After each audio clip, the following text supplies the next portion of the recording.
तो क्या ऐसी वजह है कि तू मेरे साथ खाना नहीं खाता?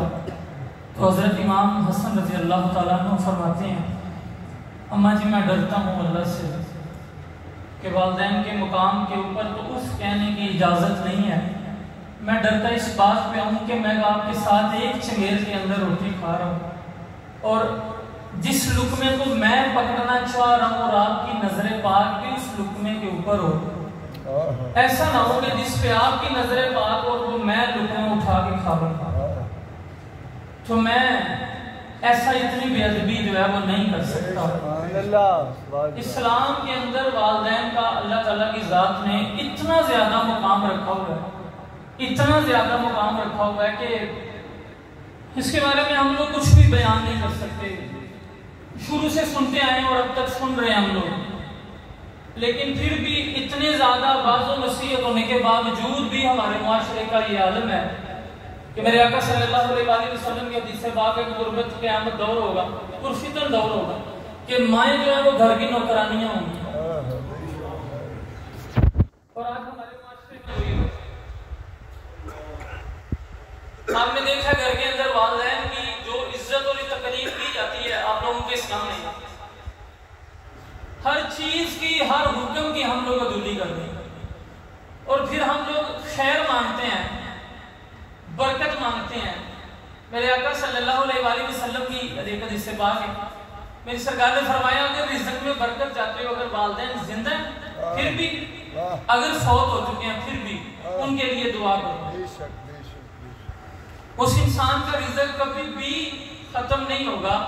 मैं एक जगह एक वाक़या पढ़ रहा था, हज़रत मालिक बिन दिनार रज़ी अल्लाह ताला अन्हु, आप हज के लिए गए, हजारों लोगों का मजमा था और आपने पूछा, आप वली इकामत थे उस दौर के, आपने पूछा कि किन किन लोगों का हज कबूल हुआ है। तो आवाज़ आई सबका हज कबूल हो गया, लेकिन एक इंसान ऐसी है गलत में, हारून बल्कि उसका हज कबूल नहीं हुआ। दिल में तजस्सुस पैदा हुआ कि मैं देखूं तो सही कौन ऐसा बदनसीब है जिसका हज कबूल नहीं हुआ। सारे लोगों का हज कबूल हो गया। आपने सफर किया, लोगों से पूछते पूछते पूछते पूछते उसके घर की तरफ पहुंच गए। जब आप उसके पास पहुंचे तो उन्होंने पूछा मालिक बिन दिनार है ना? आप हैरान हो गए, ये आदमी मेरा नाम भी जानता है। फिर उसने कहा अच्छा आप अब इसलिए आए हैं ना मुझे बताने के लिए कि मेरा हज नहीं कबूल हुआ। हजरत मालिक बिन दिनार फरमाते हैं मैं उसके कश्फ पे इतना हैरान हुआ, मैंने कहा इतना नेक इंसान है, इतना कश्फ है तुम्हें, मैं क्यों आ रहा हूँ, किस लिए आ रहा हूँ, मेरा नाम क्या है, फिर तेरा हज कबूल क्यों नहीं होता? उसने कहा ये दर्द भरी कहानी है, इसको तू ना छेड़, बस इतना ही काफी है, तूने मुझसे मुलाकात कर ली। वो फरमाते हैं मैं इस तजस्सुस पे आया था कि तेरा हज कबूल क्यों नहीं होता, मैं तो इसलिए तेरे पास आया। उसने कहा फिर सुनो, मैं नशे का आदी था और नशा करता था, मेरी माँ मुझे बार बार रोकती थी नशे से, लेकिन मैं उसका ऐसा आदी था, मैं नशा नहीं छोड़ता था। वो फरमाते हैं एक दिन मैं नशे में धुत था, मैं घर आया, मेरी माँ ने मुझे मना किया, मेरी माँ को एक थप्पड़ नसीब किया, वो तंदूरी थी उसमें रोटियां लगा रही थी, उसके अंदर वो गिरी, मैं नशे में धुत था, मुझे नहीं पता क्या बना। उसी नशे के आलम में मैं कमरे में गया हूँ, मैं सो गया हूँ। सुबह जब नशा उतरा मैं बाहर निकला हूँ, मैंने अपनी औरत को देखा, उसने बैग तैयार किया हुआ है वापस जाने के लिए। मैंने उसे कहा वापस क्यों जा रही है? उसने कहा मैं एक माँ के बेअदब इंसान के साथ जिंदगी नहीं गुजार सकता। उसने कहा क्यों, क्या हुआ है? उसने कहा तुझे पता नहीं है रात तेरी माँ विसाल कर गई। उसने कहा मुझे बताया क्यों नहीं? उसने कहा उसकी वसीयत थी कि ये बदनसीब मेरा जनाजा भी ना पड़े, और वो साथ ज़ारो कतार हो रहे हैं, ज़ारो कतार हो रहे हैं। तो फरमाते हैं फिर क्या बना? उसने कहा लोगों ने उसको रात दफन कर दिया। वो फरमाते हैं कि वो दौर है और आज का दौर है।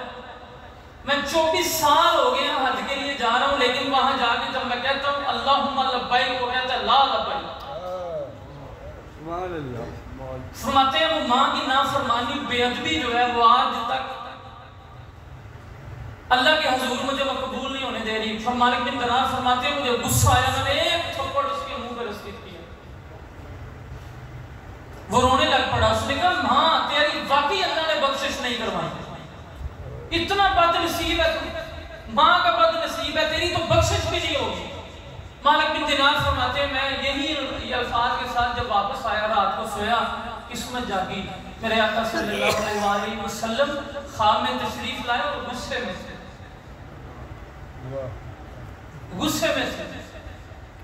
फरमाते मैंने अर्ज किया रसूलुल्लाह सल्लल्लाहु अलैहि वसल्लम, फरमाते मालिक बिन दिनार तू कौन होता है ये कहने वाला कि तेरी बख्शिश नहीं होगी? फरमाया उसकी बख्शिश भी उसकी माँ की वजह से होगी। आप फरमाते हैं मैं बड़ा हैरान हुआ, माँ की बेअदबी की वजह से 24 साल से हज जो है वो कबूल नहीं हो रहा, और माँ की वजह से उसकी बख्शिश कैसे होगी?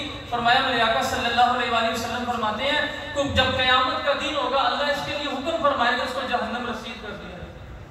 फरिश्ते जब इसको उठा के लेके जाएंगे वो अपनी माँ की तरफ देख के रोएगा, अम्मा ये मुझे आग में फेंक देंगे। तो मेरे आका सल्लल्लाहु अलैहि वसल्लम फरमाते हैं उस वक्त उसकी माँ बोलेगी अल्लाह मैंने इसे माफ किया, अल्लाह तू भी इसे माफ किया। और फरमाया फिर अल्लाह भी उसे माफ कर देगा और अल्लाह उसकी बख्शिश करेगा। ये तो इतनी आला हस्तियां हमारे जिंदगी के अंदर, इतनी आला हस्तियां। असल में मुकाम बड़े खुशनसीब लोग वो लोग होते हैं जिनको इनकी जिंदगी के अंदर इनके मुकाम का पता चल जाता है, बड़े खुशनसीब लोग। वरना अक्सर वो सही सरदार अली सरदार साहब ने एक बड़ी अच्छी रुबाई लिखी हुई है कि सैक सैक के जिन्होंने मर गया मैं अज सदरा मारन दे आ गया। लीरा पाटियां वेख के हसदे सन अज कफन संवारन ते आ गए ते फड़ी बनानी विच मुसीबतां दे कब्र विच उतारन ते आ गए ने ते जिन्ना फुल्लां नूं सैक सरदार होया अज कब्र ते खिलारन आ गए। अब क्या फायदा है? अब क्या फायदा जब वो रहे ही नहीं है? लेकिन फिर भी उनकी कब्रें हमारे लिए फैज का मंबा है। आज भी उनकी कब्रें हमारे लिए फैज का मंबा है। लेकिन बेहतरीन ये है कि जिंदगी के अंदर उनका मुकाम पहचाना जाए। मेरे आका सल्लल्लाहु अलैहि वसल्लम की बारगाह में एक सहाबी आए, अर्ज की या रसूलल्लाह सल्लल्लाहु अलैहि वसल्लम मेरा सारा माल मेरा बाप मुझसे बगैर पूछे खा जाता, मुझे पता नहीं चलने देता, मैं इतनी मेहनत करता हूँ, इतना पैसा कमाता हूँ, लेकिन कुछ भी नहीं आता, मेरा बाप सब उड़ा देता। या रसूलल्लाह मेरे बाप को बुलाएं और उन्हें समझाएं। आका पाक सल्लल्लाहु अलैहि वसल्लम ने पैगाम भेजा, एक साहबी रसूल के उसके वालिद को बुलाने के लिए। अब वो रास्ते में आ रहे थे कि अभी वो मेरे आका सल्लल्लाहु अलैहि वसल्लम की बारगाह अक़दस में नहीं पहुंचे। अल्लाह ने जिब्रील अमीन को पहले ही भेज दिया कि जिब्रील जा मेरे आका से कहना जाके कि कुछ भी फैसला करने से पहले वो आदमी, वो बाप जो आपकी खिदमत अक़दस में आ रहा है, जो अशार वो पढ़ रहा है, पहले वो सुन लीजिए। जैसे ही वो वालिद सरकार की बारगाह में आया, मेरे आका सल्लल्लाहु अलैहि वसल्लम ने उससे ये नहीं पूछा कि तू अपने बच्चे के पैसे क्यों खा जाता है। सरकार ने ये पूछा भाई तू रास्ते से आ रहा था कौन से अशार पढ़ता है? साहबी रसूल रोने लगे। फरमाते हैं मेरा अल्लाह इतना गफूर रहीम है, मेरे पहुंचने से पहले उसने जिब्रील को भेज दिया था। उस मेरे आका सल्लल्लाहु अलैहि वसल्लम ने फरमाया अशार सुन। क्या पढ़ रहा था? वो कहता है या रसूलल्लाह सल्लल्लाहु अलैहि वसल्लम मैं पढ़ रहा था कि ऐ मेरे बेटे जब तू पैदा हुआ था मेरी जवानी खत्म हो गई, जब तू रोता था मुझे नींद नहीं आती थी, जब तू खाना नहीं खाता था मुझे भूख नहीं लगती थी, तेरी खुशियों के लिए मैंने अपनी खुशियां बर्बाद कर, तेरी सारी चीजें जिंदगी की सारी आसाइशें तेरी बनाई, लेकिन अपना सारा कुछ आज तू जवान हो गया और तू कह रहा है तेरा बाप जो है वो तेरा माल खा जाता है। वो साहबी रसूल फरमाते हैं मैं आंखें बंद करके सरकार के सामने अपना ये इज्जत पेश कर रहा था और जब मेरी आंखें खुली तो मेरे आका सल्लल्लाहु अलैहि वसल्लम की दाढ़ी मुबारक तर थी आंसू। और सरकार ने सिर्फ एक हुक्म फरमाया, फरमाया तू और तेरा माल सब कुछ तेरे बाप का है, तू और तेरा माल सब कुछ तेरे बाप का है, तू और तेरा माल सब कुछ तेरे बाप का है। यहां तक हमारे इस्लाम के अंदर वालिदैन की कदर और मंजिलत है। जरूरी नहीं है ये चीजें बताई जाए आप लोग, यह सारा कुछ आप किसको नहीं पता। अब इसके लिए किताबें लिखी जाए वालिदैन के अदब के लिए, या बहुत बहुत बड़ी किताबें आप सिलेबस में शामिल कीजिए, बच्चों को बताया जाए कि वालिदैन का अदब आप लोगों ने ऐसे। ये तो हमें घर से है, ये तो किस्मत वालों को नसीब होता है। बदकिस्मत इंसान को क्या नसीब होना,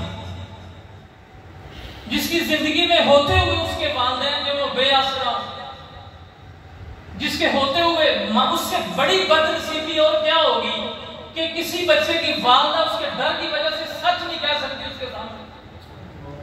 इससे बड़ी बदनसीबी क्या होगी। और आज आप लोग अपने मुआशरे के अंदर देख रहे हैं वालिदैन खामोश हैं, कहीं घर से ना निकालो। अब्बा खामोश है, कुछ कह नहीं सकता, हक भी नहीं कहता, कहीं घर से ना निकाल दे, किधर जाऊंगा। माँ खामोश है, क्या करूं, किसके दर पे, बेटियों के दर पे जाऊं, बेटियों के दर पे जाऊं, फिर भी बच्चे की इज्जत रखी जा रही होती है। और एक बच्चा बाहर, मैं एक जगह वाक़या पढ़ रहा था, हजरत हबीब अजमी रहमतुल्लाह तआला अब अपनी वालिदा की खिदमत में हाजिर हुए और अर्ज की, अम्मा तू मुझे अपने हक माफ कर दे, मैं अल्लाह से उसके हक जो है खुद ही पूरे करवा लूंगा, तुझे मुझे माफ कर दे। माँ वैसे ही बड़ी गफूर रहीम, अल्लाह ने खुद रब कहा हुआ कुरान के अंदर पालने वाला। अम्मा ने कहा जा पुत्र मैंने तुझे अपने हक माफ किए, तू अल्लाह को मना ले। आप निकले 12 साल बाद घर, 12 साल बाद घर, दस्तक देने लगे, तहज्जुद का इंतजार करने लगे, तहज्जुद का वक्त होता है, अम्मा उठती है तो फिर दस्तक देता हूँ कहीं नींद में खलल न पड़ जाए।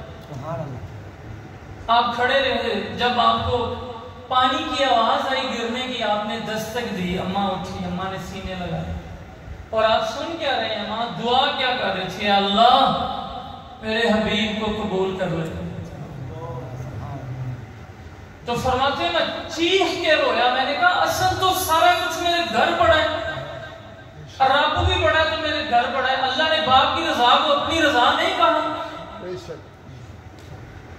और बाप की नाराजगी को अपनी नाराजगी। अल्लाह जाने हम लोग किस दीन की जानिब चल रहे हैं, किन लोगों को हासिल कर रहे हैं, किन लोगों को हासिल कर रहे हैं, किन लोगों की जानिब भाग रहे हैं। बाहर लोगों को खुश करने के लिए हम लोग पता नहीं कितना कितना पैसा उजाड़ देते, नाक ना रह जाए हमारा, नाक ना उतर जाए, लोग ये ना कहें इसके पास पैसे नहीं होते, गरीब है। और वालिदैन के लिए जूती भी नसीब नहीं है, अच्छा कपड़ा भी नसीब नहीं। और आप लोग देखिए हमारे घरों के अंदर क्या रहा है, और वही माँ और वही बाप अगर किसी के घर में जाके क्या भी दे किसी हमसाये को, बेटा मुझे जूती ले दे, मेरी सरकार ने वैसे ही फरमाया, हम में से है ही नहीं, बड़ों का अदब नहीं करता, छोटों से शफकत नहीं करता, फिर हम कहते हैं हमारी इज्जत खराब हो गई है। जनाब दूसरे लोगों को कहा जा रहा है रोटी भी दें, जूता भी दें, कपड़े भी दें। साहिबों ये दुनिया जब तक आंखें बंद है दुनिया के अंदर होती नहीं हमारी बात। इतना बड़ा अल्लाह ताला का तोहफा दुनिया के अंदर अल्लाह ने वालिदैन का रखा हुआ है कि मैं आप लोगों को बता नहीं सकता। और बड़ा खुश नसीब मेरे आका सल्लल्लाहु अलैहि वसल्लम की हदीस पाक है, बदनसीब इंसान वो इंसान है जो दोनों में किसी एक को बुढ़ापे में पाए और अपनी बख्शिश ना करवाए। हमारी बख्शिश तो हमारे घर के अंदर पड़ी हुई है। वो वाकया देखे मेरे आका सल्लल्लाहु अलैहि वसल्लम, रूह तड़प जाती है इस वाकये को पढ़ के। मेरे आका फरमाते थे काश मेरी माँ होती और मैं नमाज अदा कर रहा होता और मेरी माँ मुझे आवाज देती, मैं नमाज तोड़ के अपनी माँ की बात सुनने के लिए जाता। आज माँ पुकार रही होती है, मोबाइल ने ऐसा सत्यानाश किया हमारी कौम का, ऐसा बिजी किया इस कौम को इस मोबाइल के अंदर, रिश्तों की पहचान ही भूल गई। बाद में ये सारी चीजें फॉर्मेलिटी हैं, ये सारी चीजें फॉर्मेलिटी। अल्लाह की कसम ले रही है फॉर्मेलिटी। यार आप लोग देखें जिंदगी के अंदर वो सूट को तरस गई हैं, रोटी को तरस गई हैं, और बाद में हम 10-10 लाख लगा के हम खत्म करवा रहे हैं। ये फॉर्मेलिटी नहीं है? ये कौन सा दीन है? जिंदगी के अंदर वो खाने को तरस गई है और बाद में हम लोग जनाब मेले लगा रहे हैं, लोगों को रिश्तेदारों को बुला के खाने खिला रहे हैं। उस खाने का उसे क्या फायदा है? उनकी जिंदगी में तो उनको अच्छा खाना ना दे। मेजॉरिटी लोग ऐसे होंगे जिनको ये नहीं पता होगा उनकी बाप की पसंद क्या है, खाने में क्या पसंद करते हैं, कपड़ा कौन सा पसंद है। मेजॉरिटी लोग ऐसे हैं। और नौजवान नस्ल खास तौर, आप लोग अंदाजा लगाएं, आज की नौजवान नस्ल के वालिदैन बड़े सादा इंसान थे, जिन्होंने सादा, और उनकी औलाद का ये आलम है। वो आप लोगों ने एक वाक़या सुना होगा, बड़ा अच्छा एक वाक़या था। एक बुजुर्ग को इसका बेटा ले गया, उसकी औरत ने कहा कि मैं अगर बाबा जी कर रहे तो फिर मैं कर नहीं रहूंगी। उसने कहा चलो कोई नहीं, बाबा जी ने उम्र गुजार लिया, सारा खा भी लिया। उसने जनाब नहर में या दरिया में फेंकने के लिए गया, तो बाबा जी ने कहा बेटा इधर ना फेंकना, थोड़ा सा आगे फेंकना। उसने कहा क्यों? वो पानी तो पानी है, दरिया तो दरिया, फिर इधर क्या और उधर क्या? तो उसने कहा असल में बच्चे बात नहीं है, इधर मैंने अपने बाप को फेंका था, तू मुझे आगे फेंक ताकि तेरी औलाद तुझे और आगे फेंक। ये तो किताब लिख रहे हैं हम लोग, आप लोग देख रहे हैं आप लोग किताब क्या लिख रहे हैं। और यही याद रखिएगा, अल्लाह के पास सिर्फ अदल है और इंसाफ है। आप लोग जो किताब लिख के जा रहे हैं, आपकी औलाद ने वही किताब पढ़नी है। बाद में आप लोग अपनी औलाद से गिला करें, शिकायतें करें, बात नहीं मानती, पास नहीं बैठते। आपने वही किताब लिखी हुई है जो आपकी औलाद आपकी किताब पढ़ रही है आपके सामने, और बाद में गिले जो है वो उससे तो कोई फायदा ही नहीं आप लोग। पर आप लोग किताब लिख रहे हैं, आप लोग देख रहे हैं आप लोग कैसी किताब लिख रहे हैं। जो किताब आप लोग लिख रहे हैं वही आपके बच्चों ने आगे पढ़नी है और आप पे इम्प्लीमेंटेशन होना चाहिए। और बाद में इंसान को बहुत ज्यादा तकलीफ होती है जब अपने सर पे पड़ती है इंसान की। अभी जिनके वालिदैन हयात हैं, खुदारा बख्शिश करवाओ, बरकतें समेटो, कदम चूमो, जो कर सकते हो करो, क्योंकि जब ये नेमतें उठा ली जाती हैं ना, फिर इंसान को पता चलता है जिंदगी क्या है।